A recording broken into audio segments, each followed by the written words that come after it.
11 पढ़ेंगे। अध्याय 11 का नाम है गृह प्रबंध।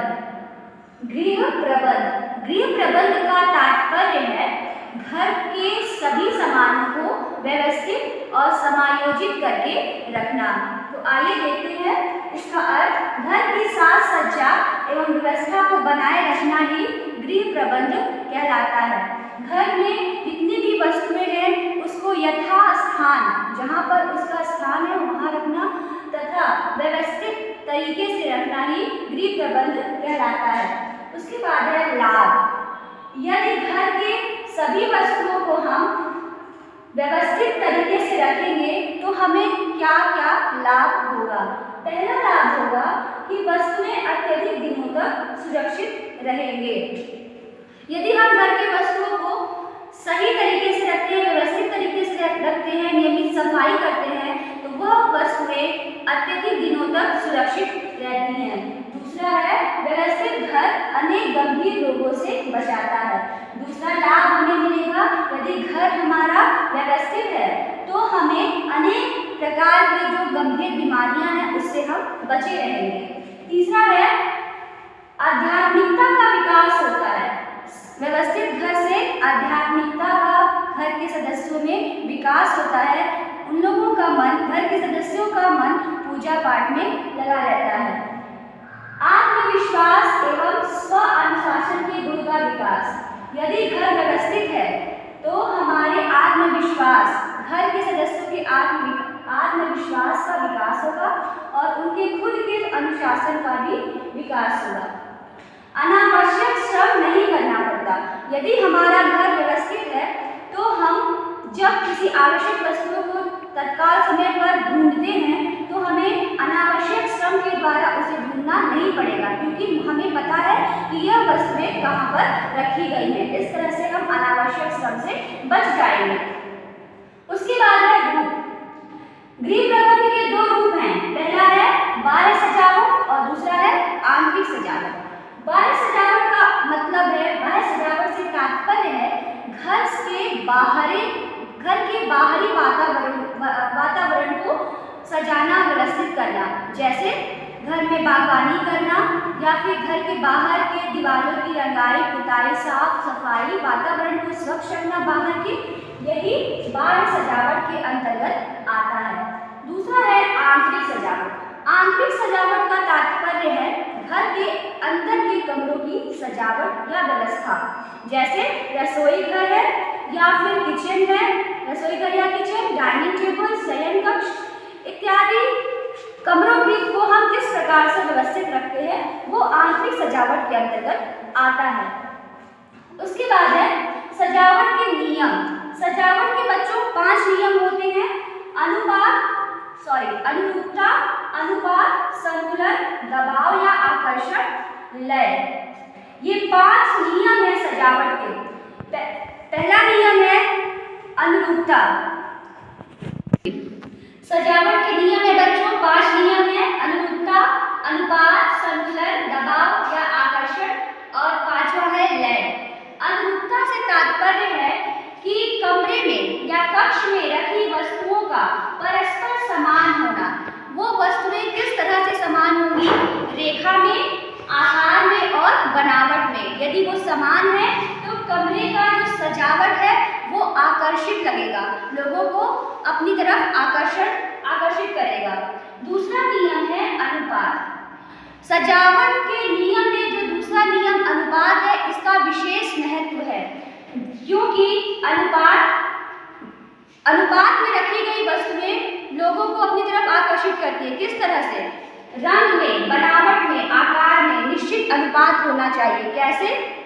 यदि आपके किसी भी कमरे में एक लंबी मेज रखी हुई है और उस लंबी मेज के सामने एक छोटा सा स्टूल रखा हुआ है तो वो देखने में अभद्रता को दिखाएगा या फिर वो सही नहीं है।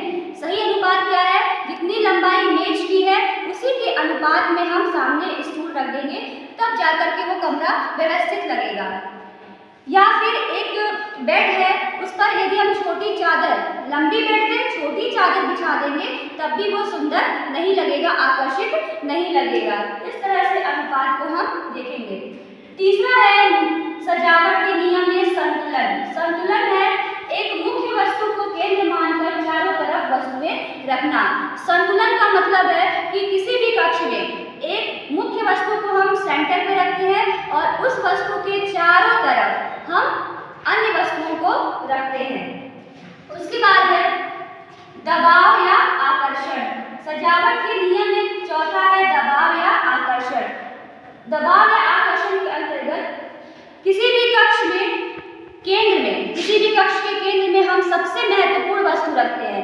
वो उस कक्ष का दबाव या सेंटर पॉइंट होता है और उससे कम महत्वपूर्ण वस्तुओं को हम चारों तरफ उस केंद्र के चारों तरफ रखते हैं, उसे ही हम दबाव कहते हैं।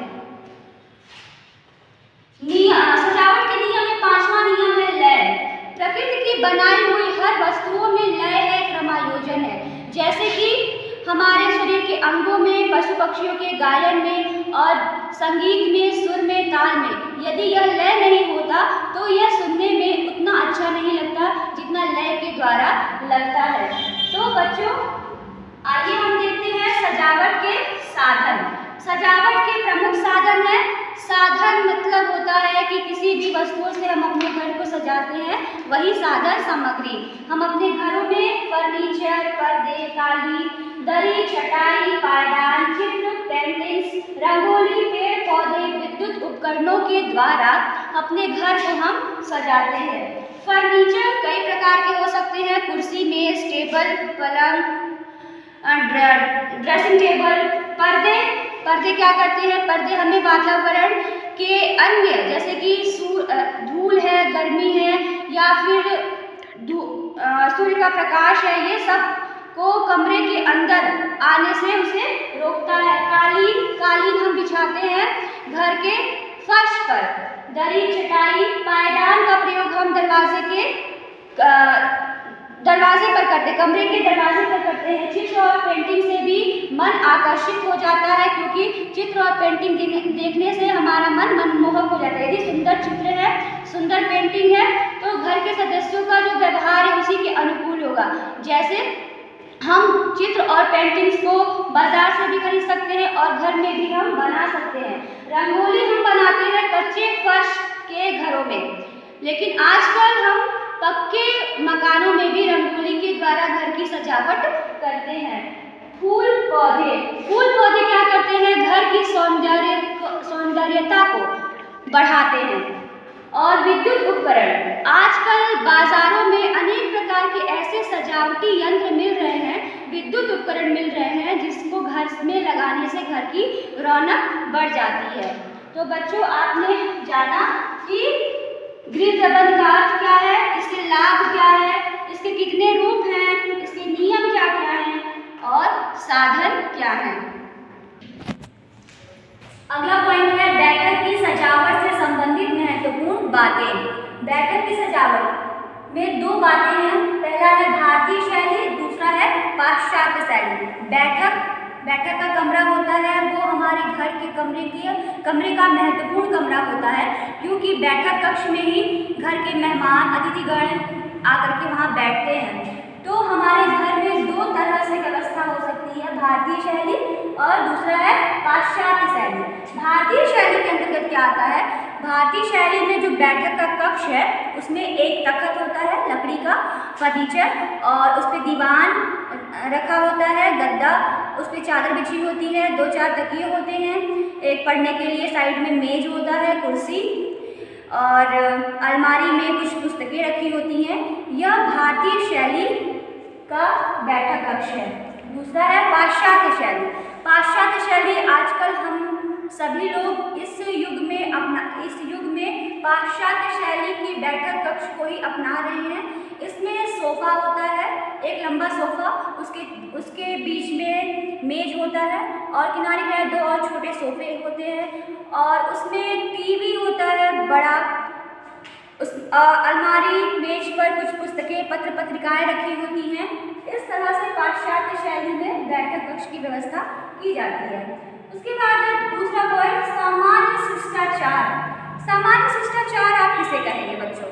सामान्य शिष्टाचार का अर्थ होता है गुड मैनर्स। गुड मैनर्स मतलब यदि आप किसी के घर जाते हैं और घर की सभी वस्तुएं यथास्थान रखी हुई हैं, व्यवस्थित क्रम में रखी हुई है, लेकिन उस घर के सदस्य का जो व्यवहार है वो अच्छा नहीं है, तो उनका जो सामान्य शिष्टाचार है वो नहीं कहलाएगा। यदि वो व्यक्ति आपसे सीधे मुंह बात ना करे या फिर आपके घर जाने पर वो आपको समय ना दे, चाय पानी मौसम के अनुसार कुछ सेवा खातिरदारी ना करे, तो उसके समान शिष्टाचार में कमी नजर आएगी और आप फिर उसके घर जाना भी पसंद नहीं करेंगे। तो समान शिष्टाचार के अंतर्गत आता है समय के अनुसार किसी को भी विश करना। जैसे हम लोग स्कूल में जाते हैं तो सुबह के समय गुड मॉर्निंग विश करते हैं अपने से बड़ों को, दोपहर में गुड आफ्टरनून, शाम को गुड इवनिंग, रात को गुड नाइट, ये सारे गुण हैं। उसके बाद एक अपने से बड़े लोगों का पैर छूना और नमस्कार करना, उनकी इज्जत करना, आदर देना, ये सब सारे गुण समान शिष्टाचार के अंतर्गत आते हैं। उसके बाद है यात्राओं की तैयारी। आपके बुक में दिया है बच्चों कि यात्राओं की तैयारी आप कैसे करेंगे। तो सबसे पहला पॉइंट है यात्रा की तैयारी के लिए कहाँ की यात्रा आपको करनी है। आपको जहाँ की भी यात्रा करनी है, सबसे पहले आप ये डिसाइड करेंगे, निर्णय लेते हैं कि आपको यात्रा कहाँ की करनी है, यात्रा करने में आपको कितने दिन लगेंगे। उसके बाद नेक्स्ट पॉइंट, किस साधन से आप यात्रा करेंगे, मतलब बस से या फिर अपनी गाड़ी से, अपनी सवारी से। फिर उसके बाद यात्रा के क्या उद्देश्य है, यदि आप कहीं यात्रा करने जा रहे हैं तो उस यात्रा का क्या उद्देश्य है और यात्रा आपको किस मौसम में करनी है, उस अनुसार आप अपने यात्रा की तैयारी करेंगे। यदि जाड़े के मौसम में करेंगे तो गर्म वस्त्र रखना अनिवार्य हो जाता है। उसके बाद है पूर्व तैयारी। यात्रा की तैयारी में सबसे पहले 3 बातों को ध्यान में रखते हैं। पूर्व तैयारी, यात्रा से पहले की तैयारी, यात्रा के समय की तैयारी और यात्रा के बाद की तैयारी। इन महत्वपूर्ण तथ्यों पर ही हम यात्रा की तैयारी करते हैं। उसके बाद है यात्रा करने से हमें क्या लाभ होता है। हमें यात्रा करने से विभिन्न प्रकार के लाभ होते हैं। पहला लाभ है ज्ञान की वृद्धि। यदि हम किसी भी जगह यात्रा करने के लिए जाते हैं, मान लीजिए आप आगरा ही गए यात्रा के लिए, घूमने के लिए गए, तो वहाँ जाने पर आपको उन ऐतिहासिक स्थलों की जानकारी प्राप्त होगी, कौन बनवाया, क्यों बनवाया, किस सन में बना इत्यादि। ज्ञान की वृद्धि होती है, सबसे महत्वपूर्ण बात है यात्रा करने से ज्ञान की वृद्धि। दूसरा है स्वास्थ्य में सुधार होता है। एक जगह रहने से इंसान का जो मन है वो खिन्न हुआ रहता है। यदि वो कहीं मनोरंजन के लिए कहीं बाहर चला जाता है तो उसके स्वास्थ्य में सुधार भी देखने को मिलता है। जीवन के अनुभवों की प्राप्ति, जीवन में होने वाले विशेष प्रकार के अनुभव की प्राप्ति भी होती है। फिर है सबसे महत्वपूर्ण है मनोरंजन। हम यात्रा क्यों करते हैं, मनोरंजन के लिए। उसके बाद है अनेक धर्मों तथा रीति रिवाजों का ज्ञान होता है। जब भी हम यात्रा करते हैं तो हमें विशेष प्रकार के अलग अलग, जहाँ भी हम जाएंगे वहाँ के धर्म, वहाँ के रीति रिवाज, वहाँ की परंपराएं, लोगों का रहन सहन, खान पान इत्यादि की जानकारी हमें यात्रा के द्वारा मिल जाती है। उसके बाद है पत्र लेखन। पत्र लेखन में नियम है। पत्र लेखन मीन्स क्या होता है कि यदि हम किसी को पत्र लिखते हैं, जैसे कि माता पिता को लिखे, यदि हम कहीं दूर रहते हैं तो, या फिर अपने से बड़े अधिकारी को किसी संदर्भ में लिखना, वही है पत्र लेखन। पत्र लेखन के कुछ नियम हैं। पहला है सुंदर जब भी हम पत्र लिखते हैं तो अक्षरों को हमें सुंदर लिखना चाहिए, स्पष्ट लिखना चाहिए शब्दों को, और जो उसमें आवश्यक बातें हैं, अनावश्यक बातों को पत्र में नहीं लिखना चाहिए। पत्र की जो भाषा है वो सरल होनी चाहिए, मृदु होनी चाहिए। क्यों? क्योंकि इससे जिसको हम पत्र भेज रहे हैं वो पत्र पढ़ करके उसे समझ में आए। यदि भाषा कठिन होगी तो उन्हें कुछ भी समझ में नहीं आएगा। उसके बाद पत्र के अंग, पत्र लेखन के अंग है दिनांक। सबसे पहला अंग है दिनांक। सबसे पहले हम दिनांक डालते हैं, फिर प्रेषक का पता डालते हैं। प्रेषक का पता मीन्स जिसको हमें भेजना है पत्र, उसका पता हम लिखते हैं। उसके बाद संबोधन मीन्स होता है यदि वो हमसे बड़े हैं तो महोदय, या फिर जेंट्स कोई है, पुरुष व्यक्ति है तो महोदय, स्त्री कोई है तो श्रीमती, श्रीमान इत्यादि, ये सब संबोधन के शब्द हैं। और अभिवादन, लास्ट में हम सबसे अंतिम में हम अभिवादन करते हैं। अभिवादन मतलब होता है कि नमस्कार करना या फिर अपने से छोटों को प्यार देना, यही होता है अभिवादन। उसके बाद पत्र लेखन के प्रकार। पत्र लेखन के बच्चों 2 प्रकार होते हैं, व्यक्तिगत और आवेदन। पहला पहला प्रकार है व्यक्तिगत पत्र। व्यक्तिगत पत्र में आता है निमंत्रण पत्र, बधाई पत्र और पारिवारिक पत्र। और दूसरा प्रकार है आवेदन पत्र। यह पत्र हम अधिकारियों को लिखते हैं। व्यक्तिगत और व्यावसायिक पत्र। तो बच्चों आप